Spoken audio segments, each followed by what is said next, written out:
been doing this since 2019. Wow. Somebody just asked me today. So anyway, but what's great, somebody was just saying they haven't been here for 2 years, and I love that people kind of come in and out of the group. So depending on your date, depending on what's going on in your life, depending on the topic. And actually Laura was here to speak on this topic a few years ago, and I have her as my attorney, and I just think it's so, so important. So we'll get to that in a second. But what I want to just focus on is a couple of housekeeping things. So, by the way, I'm Ann Cutbillinane. I am, Annie Gets It Done, you'll see me in the taxis. So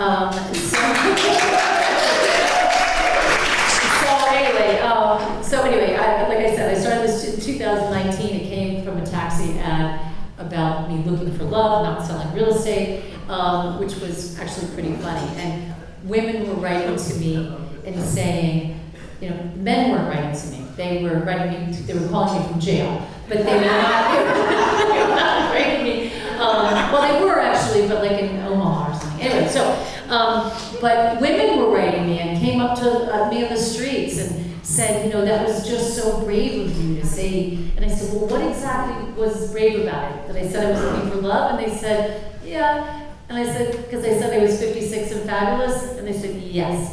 So the fact that I actually had the balls to say that I was 56, and I now just turned 63, and I wear it and I had just simultaneously moved into this building, and the space was so great, and I was like, I need to have my ladies here. So that's how the Wise and Wonderful Women began. So there's a Facebook page, so part of the housekeeping is what's on your table. So do me a favor, you're going to be taking notes today. We will send an email, thank you for coming, and touch on many of the topics that we'll talk about and resources that maybe Laura brought up.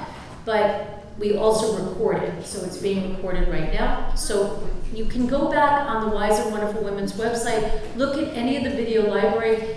There's really interesting and important information on that, so I encourage you to look at past. But if you want to re-listen to it, or if you have anybody that you think it will be good for tonight, definitely go ahead and look at it. But we will send you, like I said, that email. But what's on your table are pens. It's a long story about why I ended up with, I think it was 20,000 Annie Gets It Done pens by mistake. Anyway, so you all have them. Please take them home. And but there's pads there, because if you're on your phone, like a Gen Z or a millennial, taking notes, I'm going to think you're texting and you're bored, and I'm going to get insecure, and so I'm going to cry. So take your notes like me, like an old woman, and but use those pens. Take the pads home, no problem. There's a card on there, and it has 3 things. One is stay in touch. So there is a Facebook page. There's lots of really important information. So somebody that I knew had polycystic ovary syndrome, a friend of mine reached out, actually from the building. I don't know why. It wasn't like, Anne, you have a west-facing 2-bedroom apartment. It was like, I need help for my daughter going through this. And so there's an incredible resource. So immediately I posted, and I got so many great responses. So use the Facebook page for information, to look at things, post whatever you want, any social gatherings. There's also Instagram. I've been told that I entertain people on that. It's very crazy. But anyway, so I don't have a September meeting set up yet. I have a very special guest who will be speaking this fall, and I'm not sure of her schedule. So we're going to play it a little bit. As I said, we're going to have every single month we do an event. And then there's also, turn over, you'll see something about Impact 100. And Impact 100 is the collective power of giving that a group, it's a national organization, but there's a fairly new chapter in New York. You put in $1,000 and you can become as active or not as you want to be. But you get as a group to decide which nonprofits that are New York based are going to be given an impactful gift. So we have 450 members, I think. So $450,000 is given away, $400,000 grants, and then they'll divide up the 50. So there's a wonderful group of women that take part in it. It really makes you learn, forces you to learn about all these incredible nonprofits. And it inspires you. A few people actually mentioned in the bios, which I'll get to in a second, about looking for volunteer opportunities. And so it gives you that, depending on what it is that you want to do. So I strongly encourage you to, ask me for more information or sign up or whatever you want to do. I think that's all that's on there. Oh, okay, so another thing. There is a twice a day, who meditates? What? Who meditates? Who knows that they should meditate and can't meditate because they can't shut down their brain and they think they're not doing it right? Okay, me too. But I started to do it with Bob Roth, who was one of our speakers. He's the head of the David Lynch Foundation. And during COVID, he started a twice-a-day meditation. He has done it religiously ever since. So I'm going to send that in the thank you for coming. Just hop on it.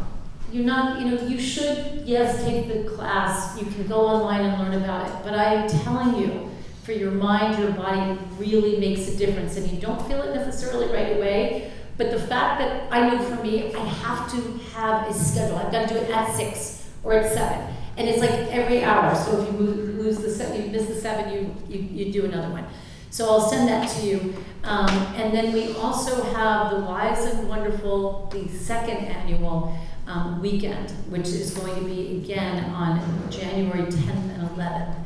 It is in a God-forsaken town called, it's actually a beautiful town, but it's a horrible name for marketing. Who would name their beautiful hotel Hemlock Neversink? So I invite you to come to Hemlock Neversink and spend the weekend with a bunch of women in pajamas.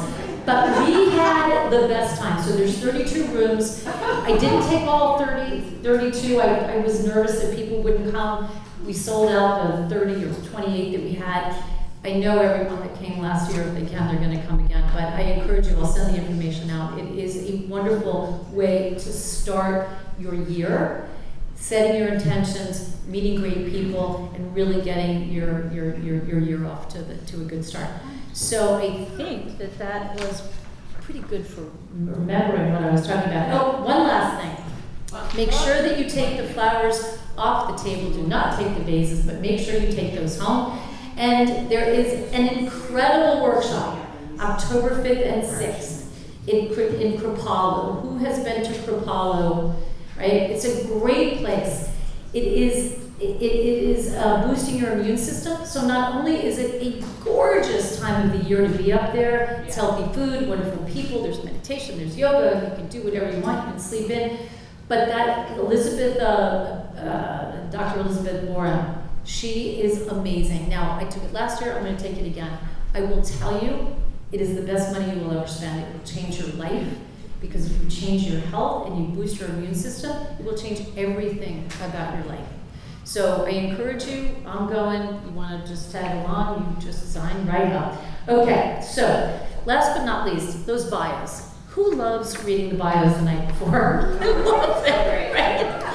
So I love it, and I get them, and I'm just so inspired by you. So the reason why I ask for them is so that if somebody is new, they're coming in and they're not feeling scared to walk in and not know anybody, because you immediately are connected. Oh, I'm a breast cancer survivor, or I went to Syracuse, or whatever it is. But what I also use it for, and I encourage you to reach out to me, is that if your daughter or if you are going through a change in your life, and you're like, I want to change careers, or I'm looking for something, or I want to be connected to somebody.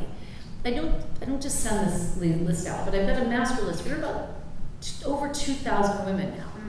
And these bios are awesome because you come into the room connected, but they're also great because they survived this dinner, and they have really helped a lot of people change careers. How can I connect that person? Let me make a phone call, let's ask questions. And it's really, really wonderful. But I just reading through just actually this morning, we've got a sex therapist, a woman who lived in the Burmese jungle for 20 years, a Pulitzer Prize-winning New York Times journalist, yogis, meditators, lawyers, builders, nutritionists, psychiatrists, doctors, fur baby moms, and so many of you work in the nonprofit fields and are doing volunteer work and doing such great work. So pat yourselves on the back. And And we also have two of my Hudson Yards neighbors over there. And this is what I want I want Kara to stand up. Okay? Kara, you stand up. Kara and I don't know each other really, but I live in Hudson Yards and we look at the river, and many of our neighbors do. And I sit there and I go, who are those people paddleboarding on that Hudson? And that is Kara. So I love that. I am so happy to meet. What are you doing out there, girl? I mean, do you? I wanted to find a boyfriend with a boat. No, I love it. That's what I would do. I would attach myself to the boat. I would be like, go on. Yeah, you're welcome. Pier 84, Manhattan Kayak Club. I love it. That's great. Well, I'm gonna wait. Next time you go by Hudson Yards, Bonnie and I will be waiting for you. Anyway, okay. So let's get started. I want to. And can I interrupt just for 1 second? Yes, you may, Miss Kara. You go right ahead. You also watch her too. I just want to say how extraordinary you are. You can't say that. Thank you. Well, thank you. I think we all know that. Okay, thank you. It's quite incredible what you do. And Thank you. I just Thank thought- you. Yeah. Thank you. Thank you, Queen. All right, thank you. So Laura Weintraub-Mack is a firm-wide chairman and managing director of Cummins and Lockwood. She's an expert on wills and trusts and estate planning, and we are so glad to have her for the second time to talk about this topic. So come on up, Laura. Make sure we turn on the mic. So I'm assuming that everybody can hear. There we go. Hopefully you can all hear me. Is it on? Is it? Okay. Yes. There we go. Okay, so I reintroduced this topic.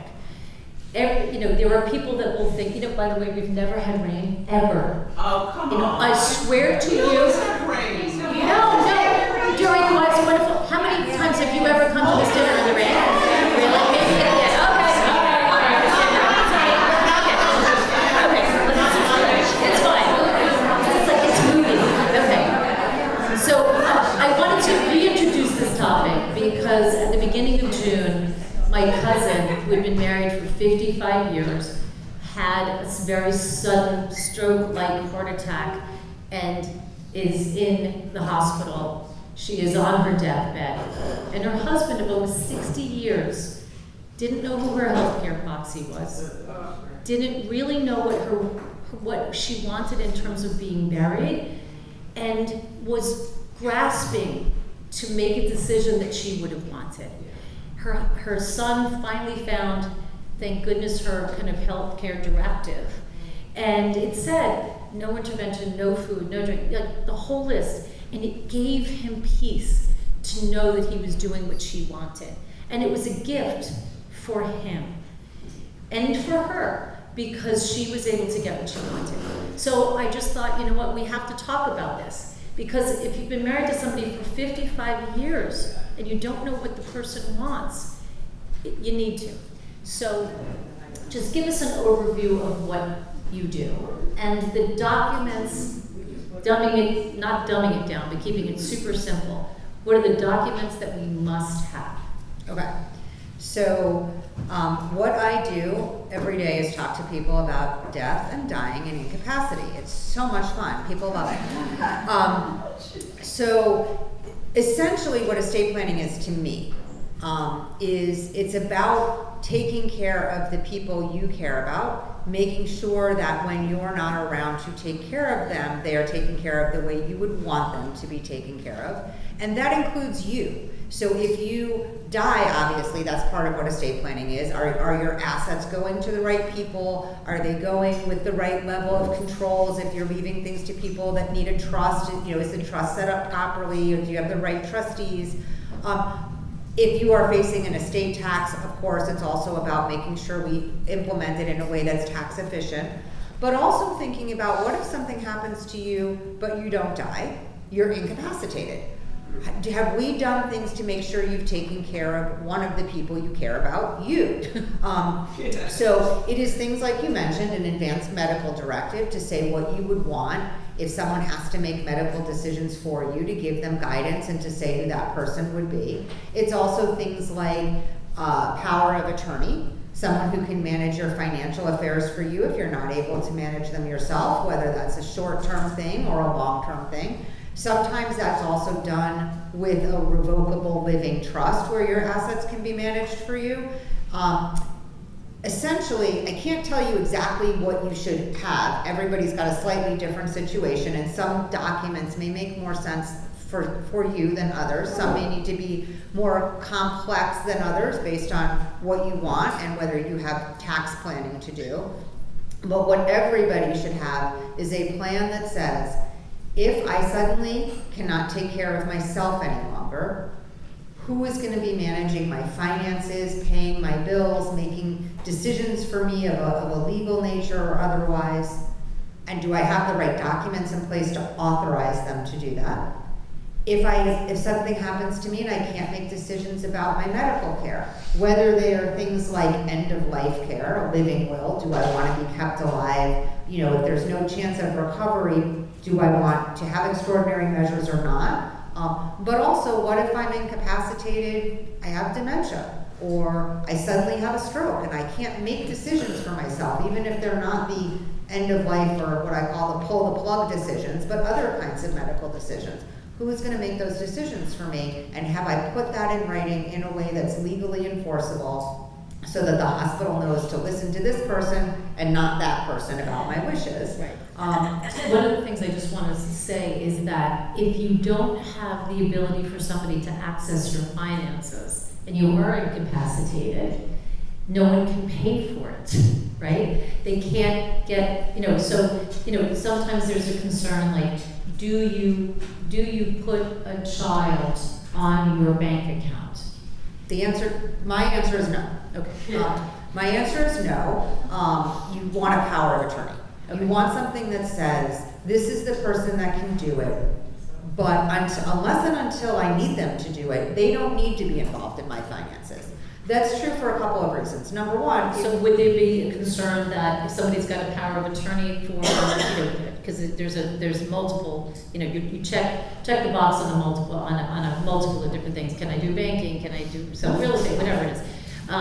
So would there be the concern that that person would exercise that power of attorney against your bank account, or be able to do something while you are perfectly lucid, but behind your back? there is a concern that could happen. Number one, don't pick someone you don't trust, right? Yeah. I mean, obviously, you would think, but you'd be amazed the conversations I have with people when they say, well, I think I'm going to pick so-and-so because he's really smart. Do you trust him? Not really.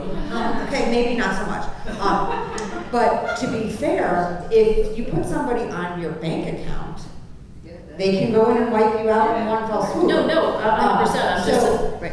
The power of attorney is a little bit more protective in that it gives very broad authority, or it can, depending upon what boxes you check. But usually, if you are still with it, you're going to find out pretty quickly and be able to override if somebody misuses it. There's also ways to do things like make it only effective upon your incapacity. That's something called a springing power. It springs into effect if you become incapacitated. Does a doctor have to write a note to say, okay, now you're legally authorized to do it because technically she's incapacitated? Because I've had issues with that with elderly parents where you want the doctor to say, she's got dementia, she's not able to handle things for herself. And they're like, well, it's like, no, she's completely insane and lost her mind, but the doctors won't say it. So you bring up an interesting point. That's one of the reasons I don't generally favor springing powers of attorney, because you go to the bank and you say, my mother is incapacitated and I'm authorized to act on her behalf, and they say, prove to us she's incapacitated. Right. And maybe you don't have that proof. Maybe you do have that proof. Maybe you have a letter from the hospital that says she's in a coma. But you go back to the bank the next week to do something else, and they say, prove to us that she's still incapacitated. So oftentimes what we do is we make them effective immediately, but we will tell people, either don't give them to the person, tell them where it is if they need to access it. Maybe it's, if it's your your child or your sister, or you say, it's in this drawer in my house. If ever I become incapacitated, come and grab it. But you're not handing it to them to use unless and until they need it. For some of my clients, we actually hold it in escrow, and we agree to only release it to the person that's named if it's proven to us that you're incapacitated, but you only have to prove it to us once. Once it's in their hand, the bank doesn't know that there was this incapacity threshold. So anything can be misused. Like, when people say, can I get sued? Anybody can sue anybody. Anything could be misused. So the first thing is understanding the powers you're giving somebody, and to the extent you can, only giving them to people you really trust are gonna make the decisions that are in your best interest, not in their best interest. So my kids are 24 and 25. I have their power of attorney because it goes both ways. You've got to have, so as your kids turn 18, like as soon as they're 18, you can't call the hospital and say, what's going on with my kid? Give me the information. You have to be able to have a power of attorney if you need to access it, if they're incapacitated, or, but also in terms of a healthcare proxy. Yep. You have to have it. And there's been many crazy situations where the hospital is saying, like, I'm not giving you any information. So make sure that you have it in your files, but have it on your phone. Okay, you have to have your documents on your phone. You should have any of your loved ones that are on your phone. Let me circle back to don't give it to somebody that you don't trust. So how many of you have somebody that's super, super close to you, where you feel like you would give them the pull the plug scenario or the medical directive, that, right? But that you feel like they might not be the best advocate for you. Because many spouses are not necessarily the person that's gonna be, they like cave under pressure, or they're not gonna really speak to the doctors. They're gonna, I see that a lot. My dad loved my mom, but he absolutely could not deal with the doctors. It wasn't gonna happen. So you wanna be honest with yourself. Do you trust the person? But will they follow through in a strong way and advocate for you when you can't? So be honest with yourself when you're looking at those documents.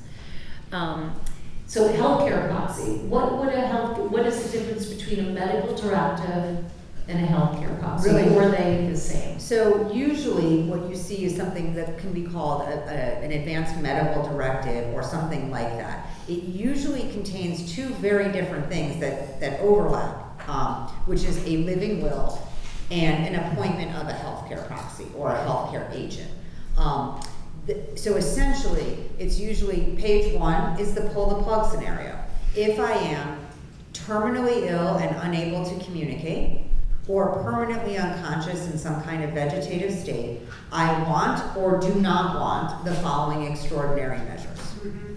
Page two is for any one of those times that one of those decisions needs to be made, or any other medical decision that needs to be made for me if I'm not able to understand or communicate my options, here is who I name to implement those decisions for me. And to your point, it should be somebody you feel is going to be not only have your best interests at heart, but be able to advocate for what you want. I tell people it's really important to talk to the person and give them a good sense of what you want, not just trying to come up with, in this scenario I would want this, or in this scenario I would want that, because you're never going to pick the exact scenario that you're going to be facing. If you could, we would just write that into the document. But what I tell them is make sure that the person you've chosen has a good sense of where you draw the line between quality of life and quantity of life, so that they can use that as a barometer in any situation about what you might want. I also say pick someone who is going to be able to divorce themselves from what they would want or what they would want for you, and be able to advocate for what you want for yourself. I have had people who have said, in front of their husband, I would love to name my husband, but he will never be able to pull a plug on me. That's right. He'll leave me lingering. And the husband will laugh and say, I will, you know, and the wife picks somebody else because she says, you know, if I really don't want this, it's not that I don't trust him, that he loves me and he'd do everything for me, but he won't be able to do what I want done. That's exactly what happened with my cousin. And he sat there and he said he didn't even think that he had the medical, the healthcare proxy. He thought that it was a friend of hers, and he sat there and he said, it's Mary. It turned out it wasn't Mary, it turned out it was him, because she knew that I wouldn't be able to pull the plug, and I wouldn't be able to do this. And so, but he ended up doing that. Now, one of the things is, and again, it's very important, my mother always said this, and it's interesting because it kind of helped her pass, that no food, no water is the best way and the fastest way to go. So when we were talking about quality of life, again, I keep referring back to my cousin, but the doctors, I was so impressed with the palliative care doctor who came in and said, heads up, none of the doctors that are going to be coming in are going to say there's no hope and it's done, or she's never going to be the same. But you know, you just need to read between the lines. And so sure enough, she went and the doctors would come in, well, you know, when she goes home, and we're like, will she ever like be able to speak? Will she be able to walk? Will she, you know? And then when push came to shove, it's like, no, I mean, she wasn't coming home. So the question is then, you've got a bag of, you've got an IV drip going. She wasn't able to eat, but you could have food going. You gotta cut it. And there's things like that that will extend somebody's life. And it sounds like it's crazy, like take it off.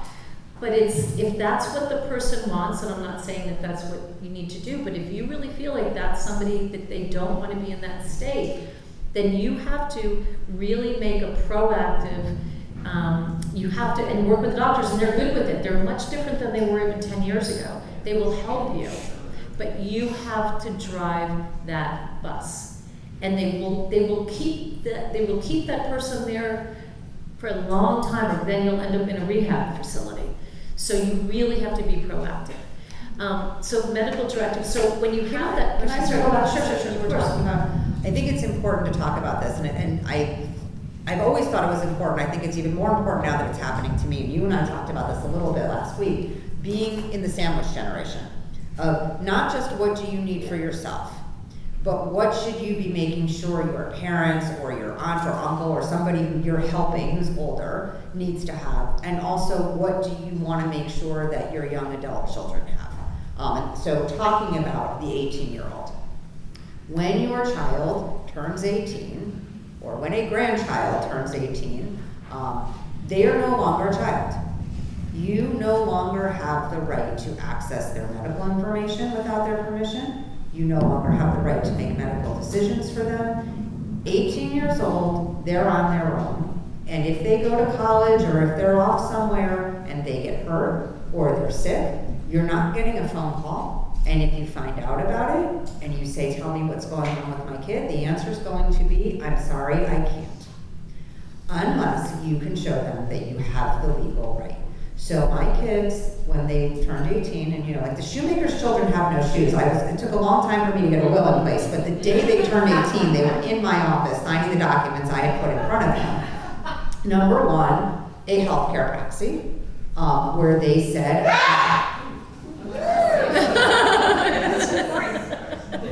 it's all good. Wow. She got that one. Sneeze. No, it was a sneeze. oh, bless you.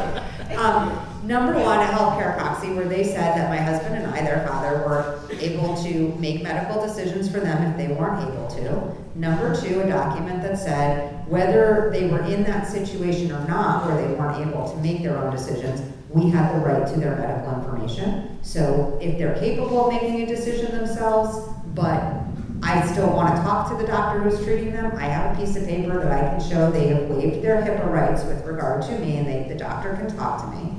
And number three, a power of attorney, saying, and this is more practical than anything else. I'm not particularly concerned that if they become incapacitated, I can't access their assets because they don't have their assets. They don't have assets. But more practical in terms of if there was something that needed to be done at the bank, I could sign for them. If there was something small that needed to be done, their tax returns that they don't even know that they're filing, I can sign on their behalf.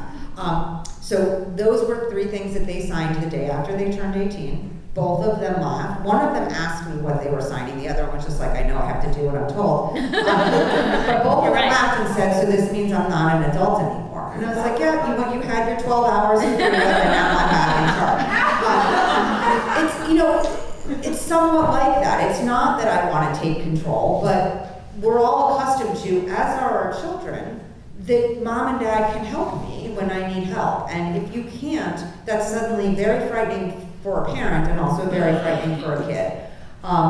So on like the looking down at the younger generation, those are the things I say, you know, the kids, as they get older, in their 20s, they may want somebody else to be their healthcare proxy. They may want someone else to be their power of attorney. Certainly if they get married, they may be looking to the spouse to do that. That's all fine. And I would encourage you to make sure that if you have kids that are older and in that situation, you don't have to say to them, you have to make me the healthcare proxy, but they should have somebody named, and people should know where to find it.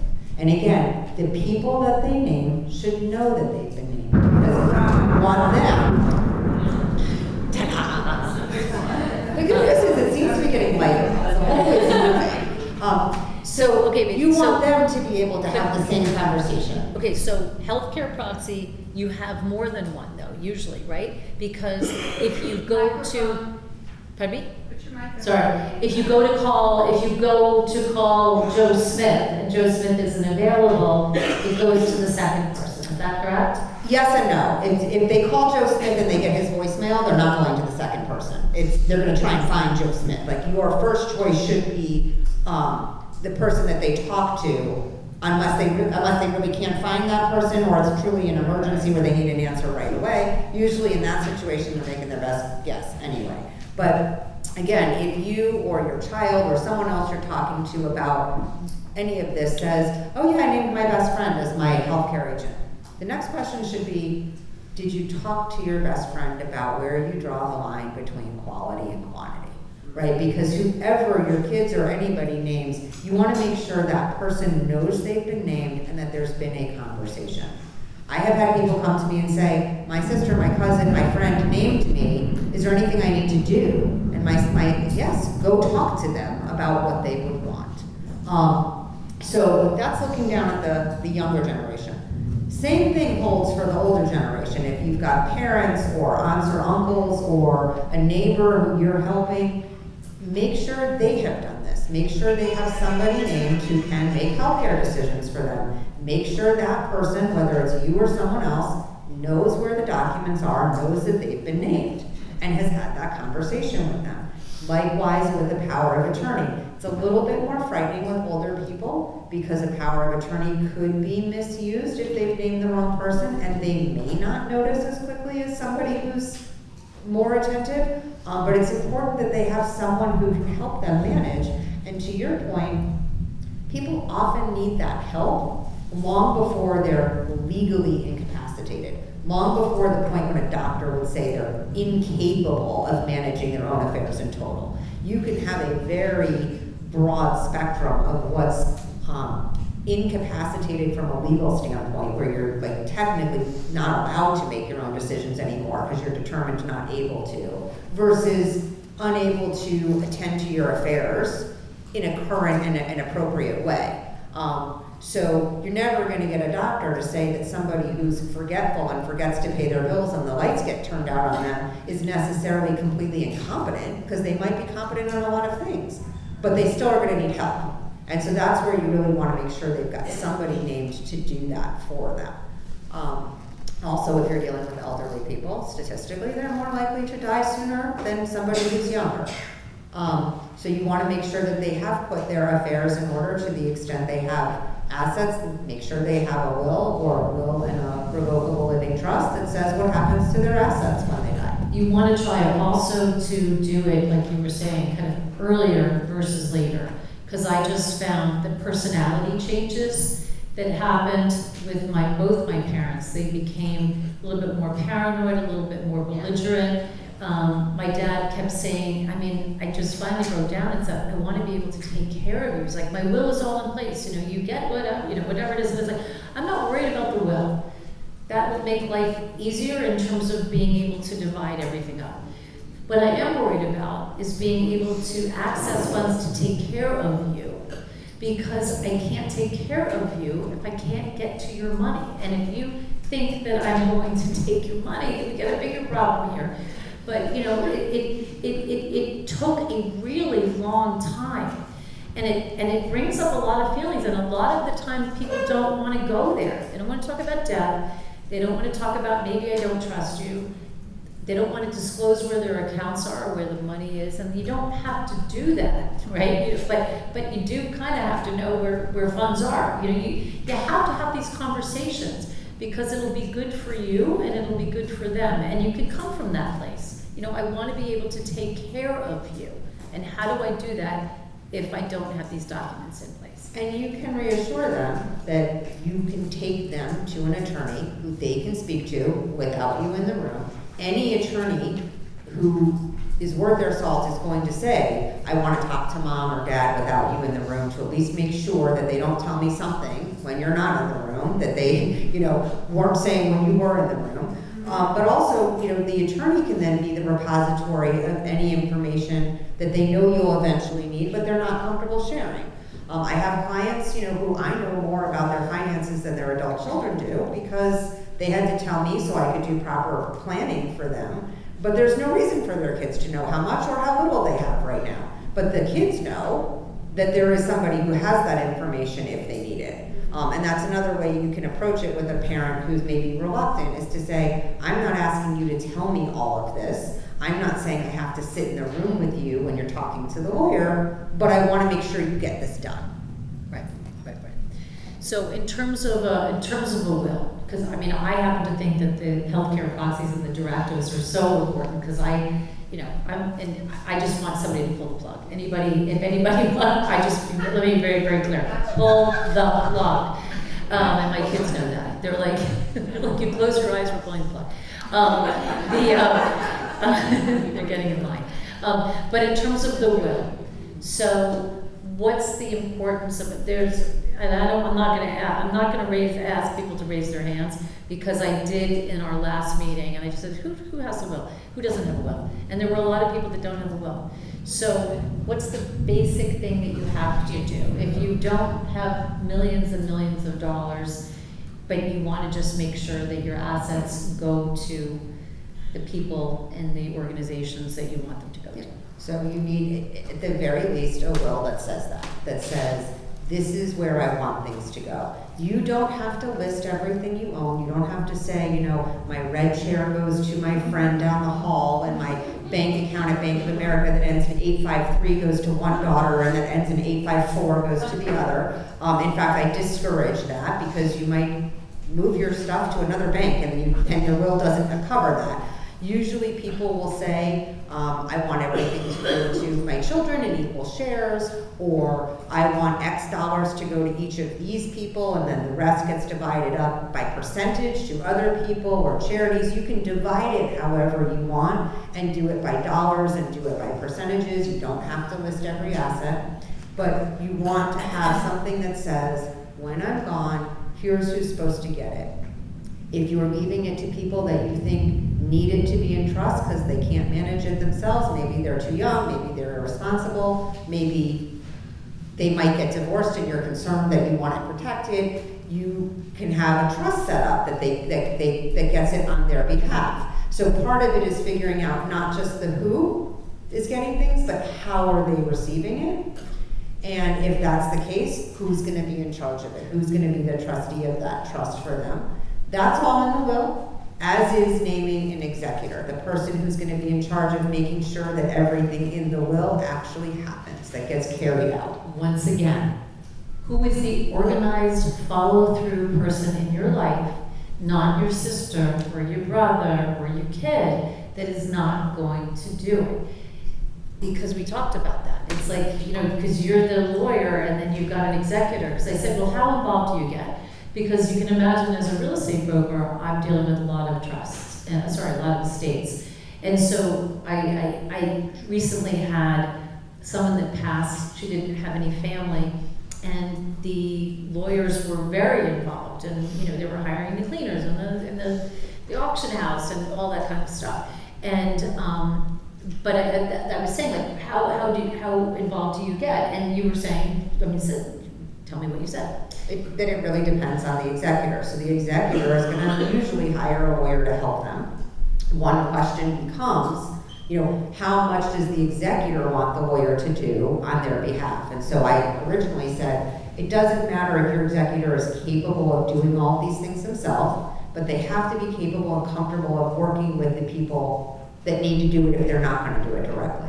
And maybe your executor says, I'm perfectly capable of going into the house and organizing everything and making sure the tangible property, the stuff gets to the right people, but I don't really know who to hire to help me clean out the apartment and get it sold. And the lawyer can help with that. But they have to be somebody who's gonna make that call. One of the things that happens is I get very involved when an executor asks me to, and I get very involved when an executor says, I'll handle all of this, and 6 months later, nothing gets handled, and I have to jump in and do it all.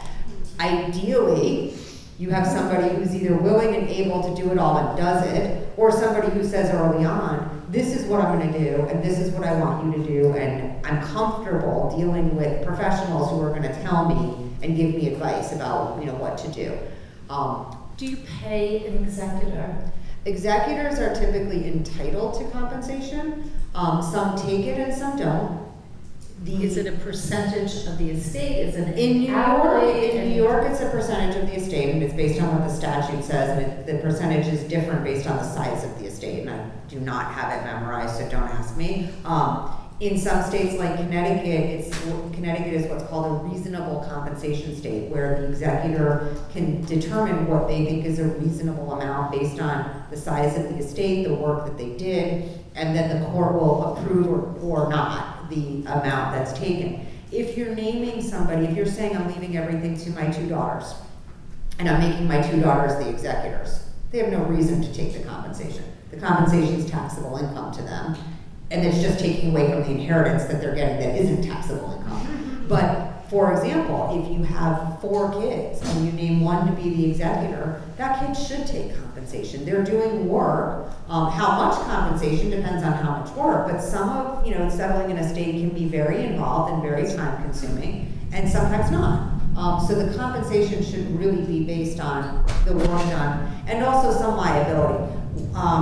When you take over as an executor, you are responsible for the assets of the estate. You are charged with making sure that you safeguard them to the extent that you can prudently.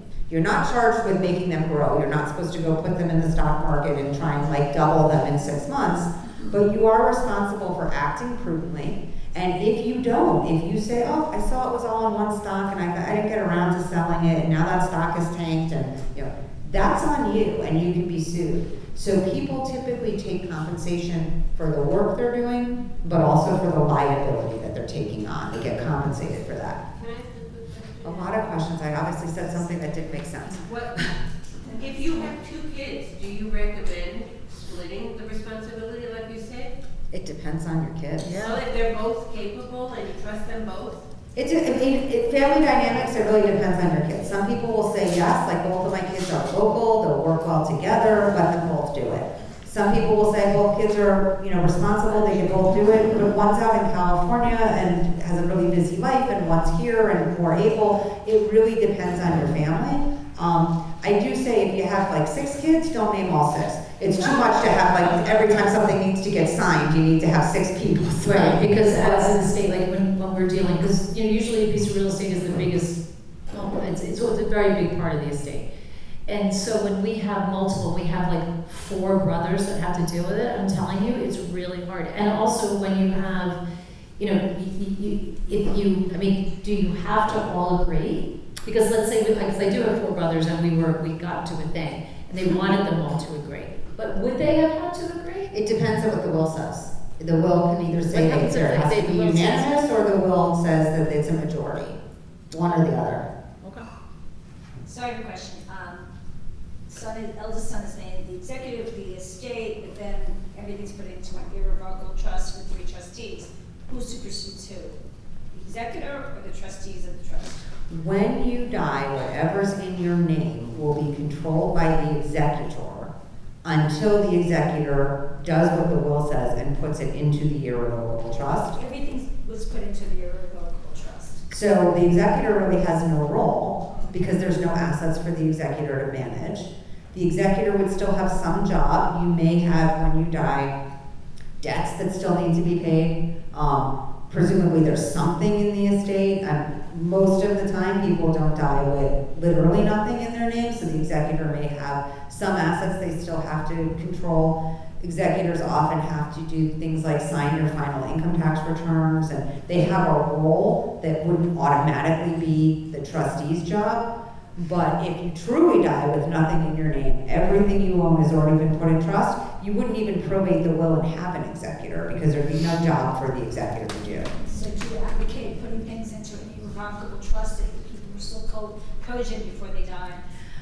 It depends. I would not advocate on putting things into an irrevocable trust. An irrevocable trust literally means you've given it away, you can't get it back. So But they still can live in their house.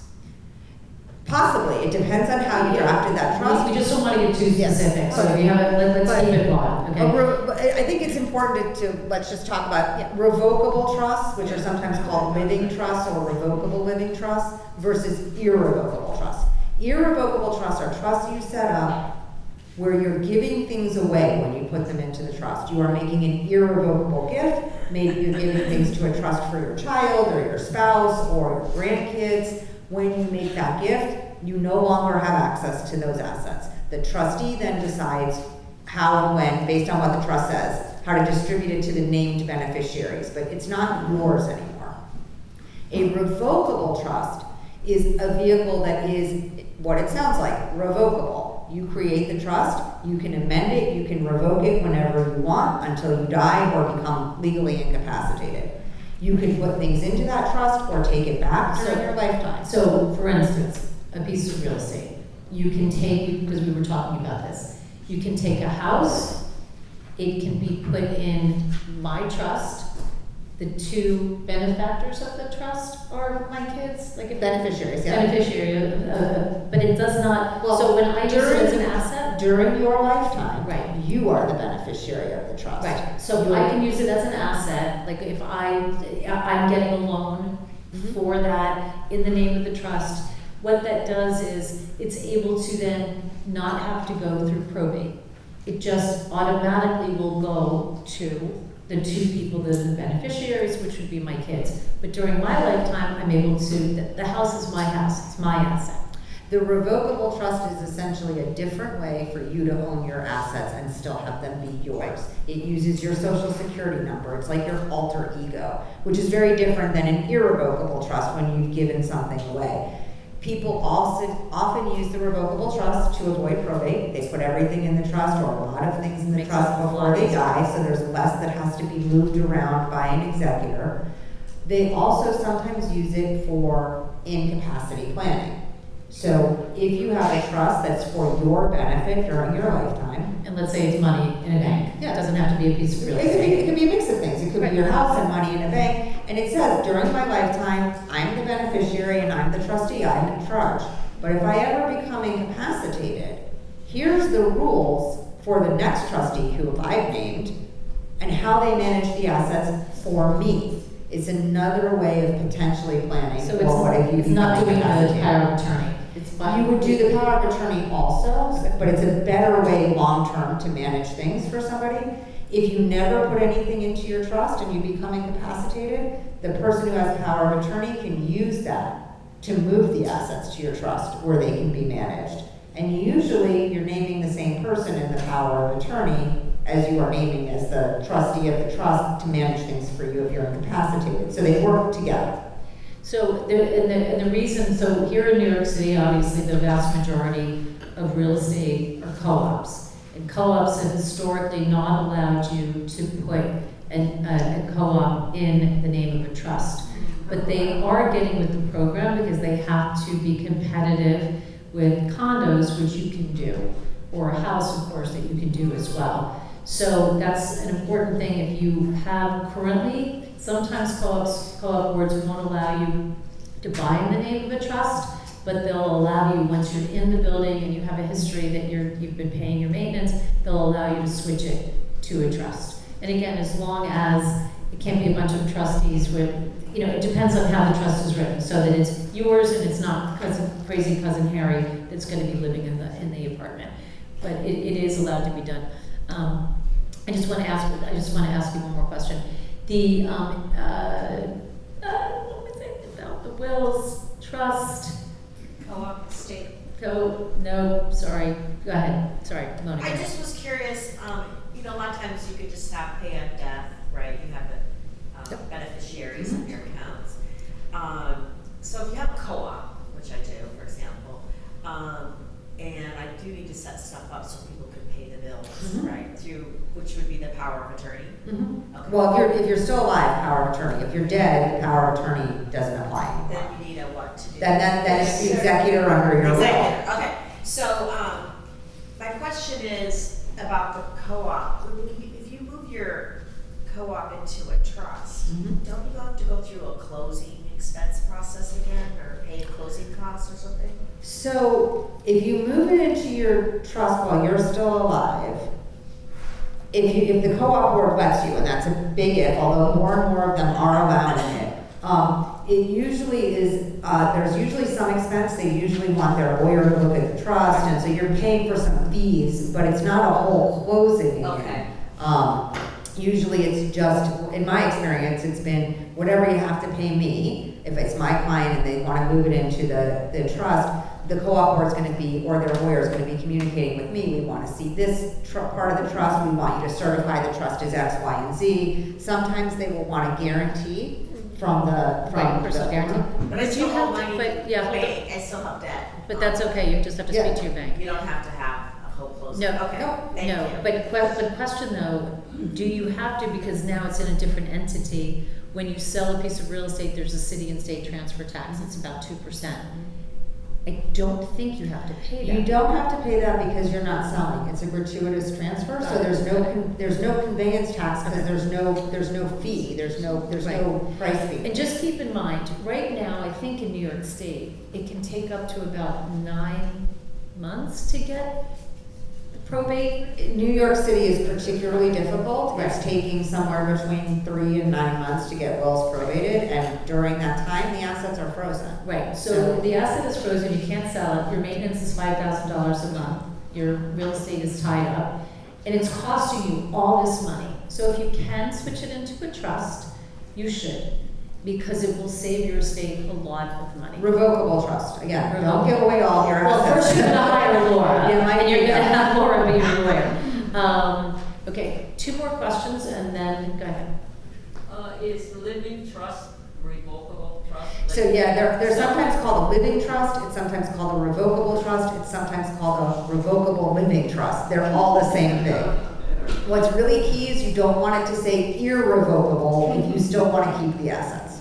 Right, an irrevocable trust, I have a life insurance policy that I started when this is actually a question about life insurance, not a question, but I got a life insurance policy of $3 million when my kids were really little, because obviously if I died 20 years ago, it was a very different story than if I died now.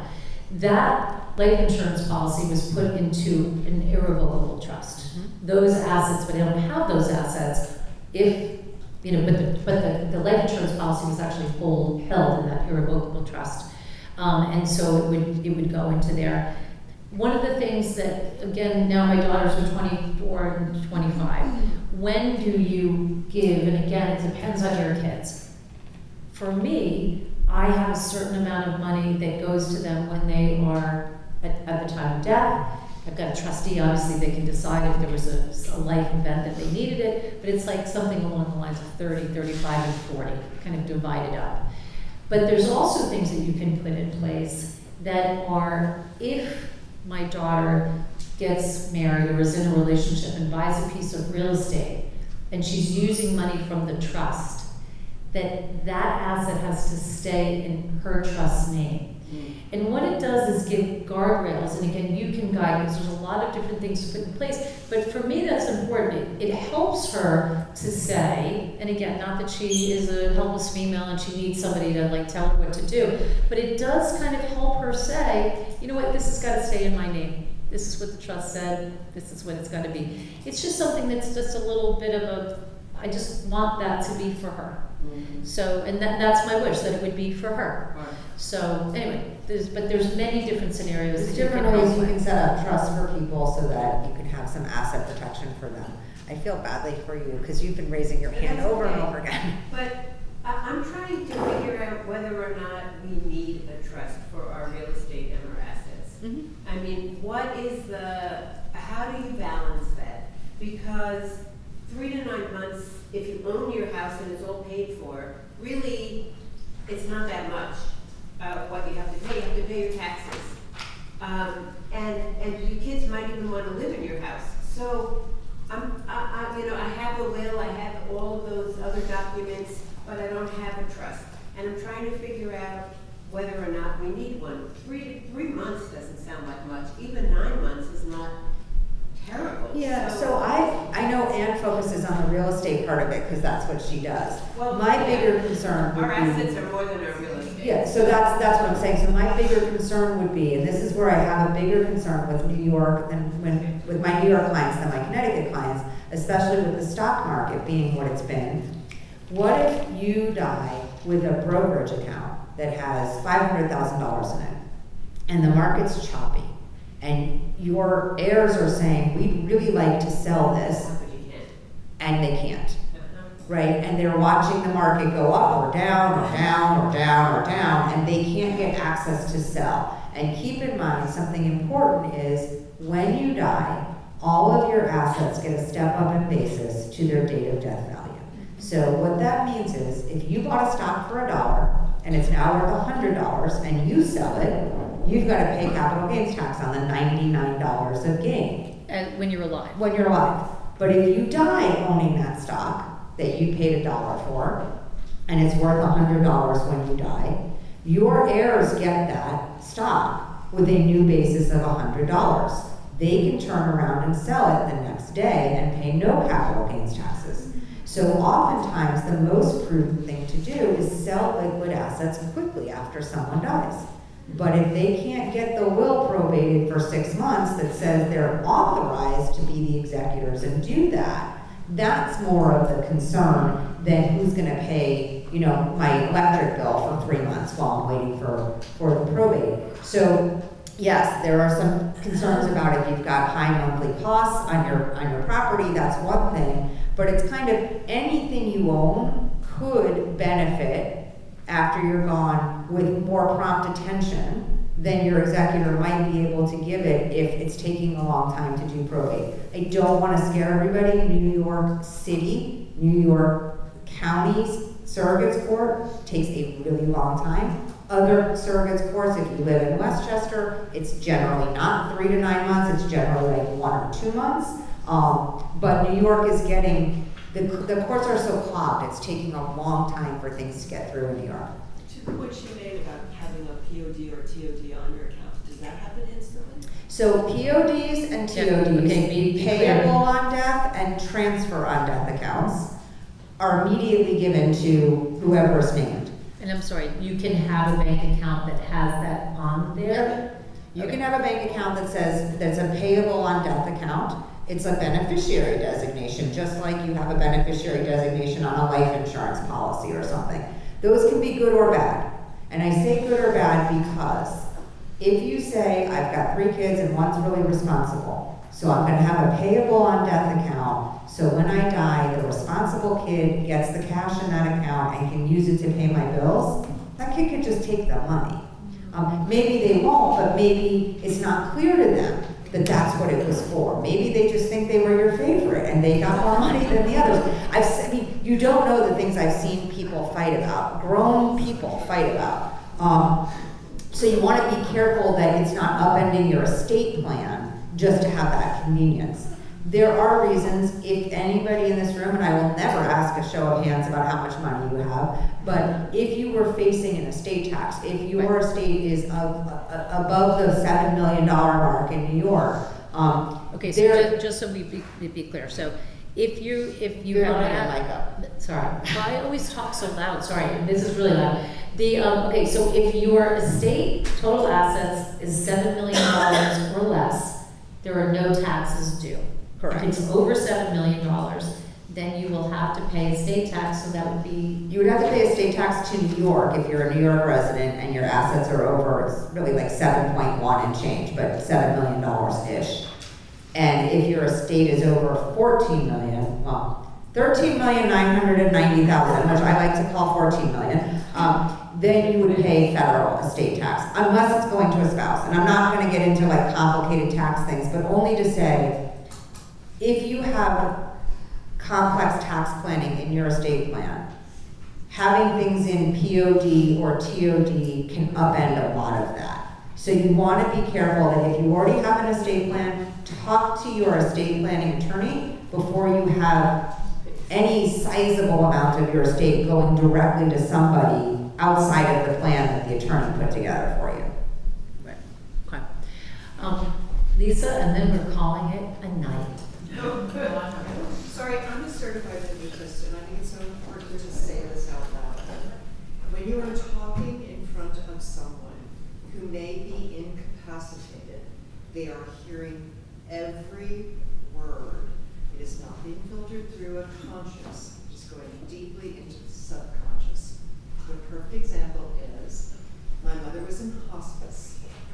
It was Monday. They said she would die on Tuesday. I said to them, oh, you don't know my mother. If she's gonna die on Tuesday, then you are wrong. She will die on Friday. And sure enough, Friday morning at 2:02, she passed. They hear everything. So, it's good and bad. One question just in terms of setting up a will and setting up a trust, the cost of it. Yeah. So is it more expensive initially to set up a trust and a will? And then when you pass, is it more expensive or less expensive to have a will or have a trust? Simple Very good. answer to that. So, it depends, but I will give you a simple explanation of what it depends on. Number one, if it depends on the attorney that you're going to. Some attorneys will charge more. If you have the revocable living trust, you are still going to have a will. It's going to be a very simple will. It's usually referred to as a pour-over will, a will that simply says, everything I have when I die, if I didn't put it into my revocable living trust before I die, that's where it goes. And then the trust says where it goes from there. So it's kind of like the catch-all if you didn't put things in your trust, or if you thought you put everything in your trust but you missed something. So you're gonna have a will either way. Some attorneys will charge you more to have a will and a revocable trust. My firm doesn't. We view it as part of what we call a testamentary plan, what happens when you die. Some attorneys will charge you based on the time it takes them to draft everything and talk to you. It's charging by the hour. Some attorneys will charge for those documents a fixed fee, and they'll often offer them all together, a will, a revocable trust, the power of attorney, the healthcare documents, all for a package price. And that's what we do at my firm. My firm is typically dealing with people who are facing or would face an estate tax without some level of complicated planning. So our fees are probably more than what people need to pay if they don't have to worry about an estate tax. But we have a sliding scale of those same documents may cost more or less depending upon how much tax complexity is needed. If you die with just a will, and it needs to go through probate, it may be more expensive than if you die with everything in your trust and you don't have to do the probate.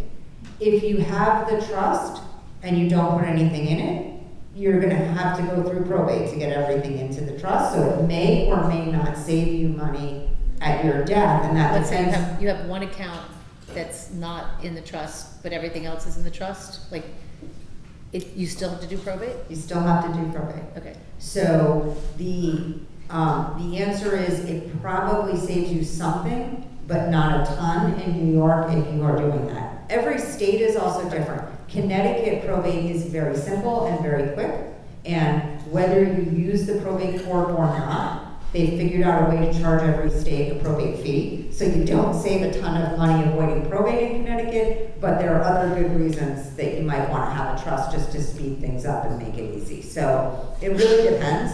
It's hard for me to give you an answer about which one's more or less expensive or more or less appropriate. Thank you so much for coming back. Not only once, but Are you driving to Connecticut? She's gotta go back to Connecticut. That's all right. So anyway, Blue we sky. got lighter, and it looks like there's blue sky. So, thank you, really, because Thanks it's you all so for having important. One thing, okay, who lives on the Upper East Side? Who lives on the Upper East Side, raise your hand. Go home together. Who lives on the Upper West Side? We do. Okay, go home together. Chelsea, mid downtown. Brooklyn, Queens. Follow each other. Hudson Yards, we'll go home together.